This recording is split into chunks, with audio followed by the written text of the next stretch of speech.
Hey Gemini, thank you so much for joining me here at Major Arcana.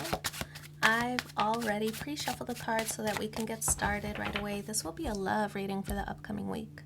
From when you do get this message, and as usual, I'll place your person's cards on the left, yours on the right, mutual cards in the center. For your person, we have the Two of Swords, the Tower, and the Nine of Cups. The Eight of Swords on your side, the Lovers, Four of Swords, Knight of Coins, and the Devil. Wow. So, let's see. We have three major arcana cards, so I feel that something is shifting in this relationship. A major change is starting to take place.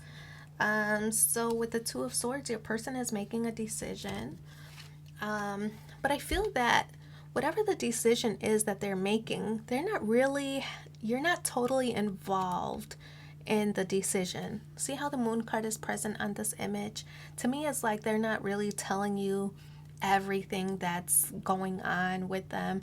They could be dealing with a situation external of this connection, and it's kind of like making a decision on how to move forward. It's a difficult decision for them. I feel that there's probably other ties that bind them to whatever that situation is, whether it's a past relationship and maybe they have kids, or maybe they have shared finances, or maybe it's a job situation that would bring them closer or farther away from you, as far as location or geographic location is involved, something like that. But there is some kind of decision that they are not really sharing with you the struggles that they're facing, or they're not talking it out with you. They're kind of keeping things to themselves. See how they have their arms crossed over their chest? It's like they're a little bit guarded on the decision. I feel that they really want to make this decision with a pragmatic mind more than like an emotional one. So the Tower card is how they view you. Likely the decision that they make, maybe it would cause a little bit of tension between the two of you. It might cause some kind of falling out between the two of you. Whatever the situation is, it's like they're afraid of the backlash. You know, maybe they should have told you sooner and they didn't, and you might have some words for them for keeping things to themselves, right? Because had they told you, you could have been a little bit more supportive or whatever.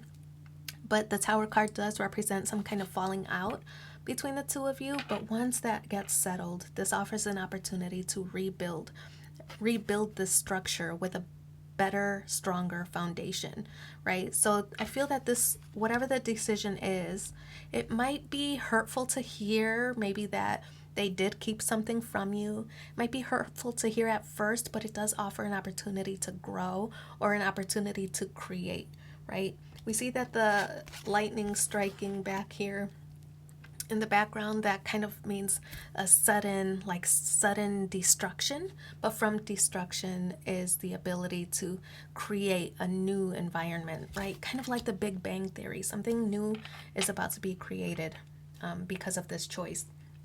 So it might be hurtful to hear at first, but it's going to result in something amazing.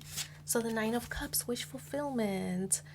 This card does represent, now it could represent, for some people, it could represent overindulgence, right? Whatever your person likes to do, whether it's gambling or shopping or sex or whatever it is, maybe it's overworking.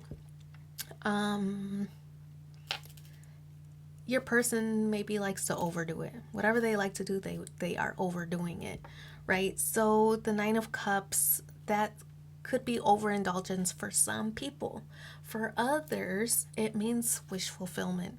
And what that to me means that your person is taking that more practical approach to make this decision. I feel that they're taking weighing the pros and cons so that they can make a very informed decision with the Nine of Cups. I really feel that they want things to work out in a way where everyone wins, right? That includes them, that includes you. So Nine of Cups is that wish fulfillment card. They're wishing for things to work out for both of you, even after making this difficult decision. So, Eight of Swords on your side. Look at that. How amazing is that? The Two of Swords plus Eight of Swords. It's like you two are completing each other to achieve this. 2 plus 8 is 10 of Swords, the end of a painful cycle, an end of maybe a separation, like we talked about earlier. If the decision involves a job, or you two being apart from each other, there's an end of a painful situation with the Eight of Swords being here. Now this is self-imposed bondage, the Eight of Swords. It means that you might be in your head over the possibilities or the outcomes, like, well, if they take that job that's far away, or if they stay at a job that keeps us separated, are things going to work out? And I feel that your person is really thinking about all of those different avenues that could take place, and is going to make a decision that works. And I feel that you're in your own head kind of like making yourself crazy over the situation, right? And they have it all figured out, but they're not really telling you. And because they're not sharing the information, it's making you more like doubtful or curious or pessimistic about the situation and about the outcome. Now the Lover's card, this does represent what the Lover's card is Gemini energy. This does represent a union, a partnership. I feel that you see the potential of this connection reaching its full potential, right? So the Lover's card, there's mutual love here between the two of you. And I feel that you really want things to work out. Now the Lovers does talk about partnership and, being able to kind of like ping pong, like balance each other out, kind of, right? Or offset each other. Their strengths might be your weakness, and vice versa, right? So the Lover's card is being able to kind of use your strengths together to come up with an amazing outcome, right? That strong foundation, building it together. So that's the Lover's energy. And then we have the Four of Swords in the position of how you feel. I like this card, but it makes me feel like alone. It makes me feel that you feel alone in this, right? This is a wolf.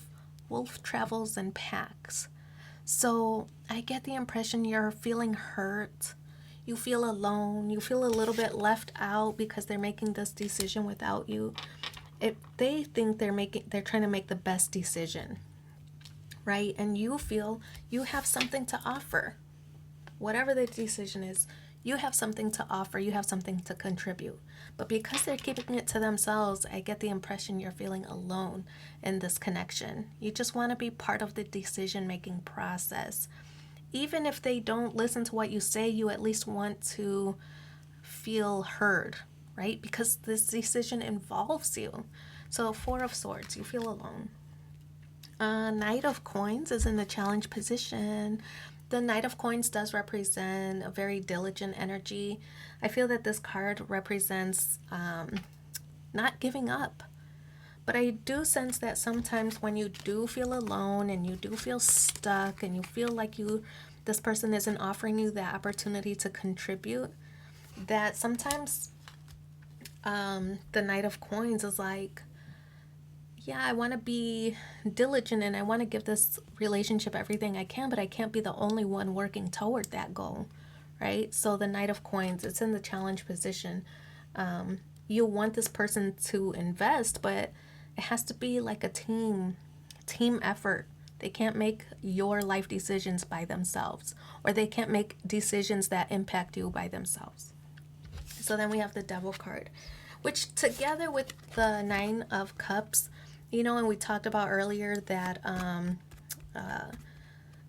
overindulgence could be, right? This person might be overindulging in some situation. Maybe it is work, and maybe it's making decisions on their own. Maybe this is somebody who is very established already. There could be maybe an age gap where they feel that they know what's best. So the Devil card is them. I feel like it's a card that it doesn't. How can I say this? The Devil card is like self-destructive qualities with this person keeping to themselves and not including you on the decision that impacts you. It kind of makes this feel like a codependent type of vibe. Like they want you to be codependent on them. They want you to rely on them for your happiness, right? So the Devil card, I don't really like that energy. I kind of feel like they are taking advantage of the amount of love that you have for this person. I feel that it's really important, or will be important, to open up the lines of communication, right? Sword energy represents communication. It's going to be important for them to open up the lines of communication and for you to contribute your own thoughts and your own opinions and your own feelings so that you don't feel alone, right? To avoid the codependent energy, right? You have to be more assertive, or feel like you have control over the relationship rather than them making all the decisions for you. I do think that they have your best interest at heart. It just feels like they want to control everything without your input. So communication is going to be key for the two of you, so that, especially so you don't feel alone or that you're not contributing to the connection, to avoid that. So we're going to pull 3 cards from the Romance Angels to see what the additional messages are for you. Free yourself. It's time to take back control of your life. That's a message for you. Forgiving and learning. As you release and heal the past, you experience more love in your present moments. And the next one, stay optimistic about your love life. Positive thinking and faith will bring you romance. So I wish you so much luck in your situation. Thanks for being here with me, and take care. Bye.